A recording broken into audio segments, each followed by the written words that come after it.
দায়িত্ব পালন করেছে। এখন আমরা আসলে একটু এই আসনটি সম্পর্কে বিস্তারিত একটু জানাতে চাই। সেখানে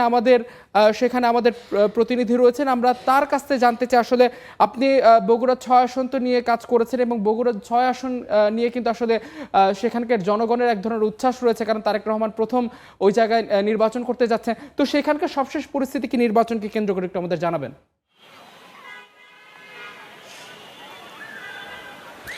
দেশের সবচাইতে বৃহত্তম পৌরসভা বগুড়া পৌরসভা এবং 11টি ইউনিয়ন নিয়ে কিন্তু বগুড়া ৬ সদর উপজেলা নিয়ে আসলে এই আসনটি গঠিত এবং এই আসনে কিন্তু মোট ভোটার 4,49,000 এবং এর মধ্যে কিন্তু নারী ভোটারই সবচাইতে বেশি 2,28,000 এবং 2,20,000 কিন্তু পুরুষ ভোটারও রয়েছে এবং এই যে 4,49,000 যে ভোটার এর জন্য কিন্তু ভোট কেন্দ্র রয়েছে 150টি এবং 823টি ভোট কক্ষে কিন্তু আসলে এই 4,49,000 ভোটার কিন্তু তাদের ভোটাধিকার প্রয়োগ করবে এবং এই যে আসনটি থেকে কিন্তু হেভিয়েট প্রার্থী হিসেবে বিএনপি যিনি ভারপ্রাপ্ত চেয়ারম্যান রয়েছেন তারেক রহমান প্রথমবারের মতো জাতীয় সংসদ নির্বাচনে অংশগ্রহণ দিচ্ছেন এবং একটি মাত্র আসন বগুড়া সদর থেকে কিন্তু আসলে তিনি এবারে প্রতিদ্বন্দ্বিতা করছেন ধানের শীষের।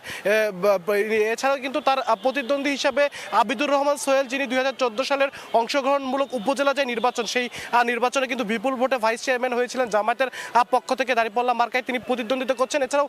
এনসিপি থেকে কিন্তু আব্দুল্লাহ ওয়াকি, যদিও তার দলীয় পদবি নেই, তারপর কেন্দ্র থেকে আসলে তাকে নমিনেশন দেওয়া হয়েছে, তিনি কিন্তু এই আসনটিতে প্রতিদ্বন্দ্বিতা করছেন। এছাড়াও বাসদের অ্যাডভোকেট রয়েছেন দিলরুবা নুরি, এর পাশাপাশি কিন্তু ইসলামী আন্দোলন সহ অন্যান্য যে রাজনৈতিক দলগুলো রয়েছে বগুড়া 6 আসন থেকে কিন্তু তারা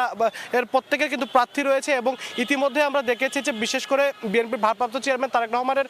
যেদিন থেকে নমিনেশন ঘোষণা করা হয়েছে সেদিন থেকে কিন্তু বিএনপির সর্বস্তরের নেতাকর্মীরা আসলে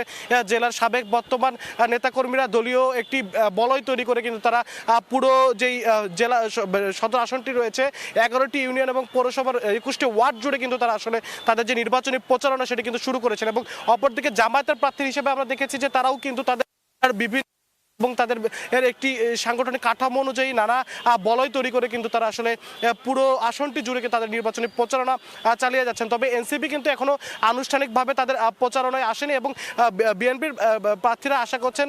বিএনপি নেতাকর্মীরা আশা করছেন যেহেতু হেভিয়েট প্রার্থী হিসেবে তারেক রহমান এখান থেকে প্রতিদ্বন্দ্বিতা করছেন, সেই হিসেবে কিন্তু বিপুল ভোটে আসলে তারা এখান থেকে জয় লাভ করবেন। তো বগুড়া থেকে এই ছিল আমার কাছে সর্বশেষ। আব্দুল্লাহ, আপনাকে ধন্যবাদ। আব্দুল আউল যেমনটি জানাচ্ছিলেন, আসলে সেখানে বিএনপি যেমন সরগরম, সেখানে বিএনপিকে একটি কঠিন প্রতিদ্বন্দ্বিতা দিতে কিন্তু জামাতও কিন্তু মাঠ গরম করে রেখেছে।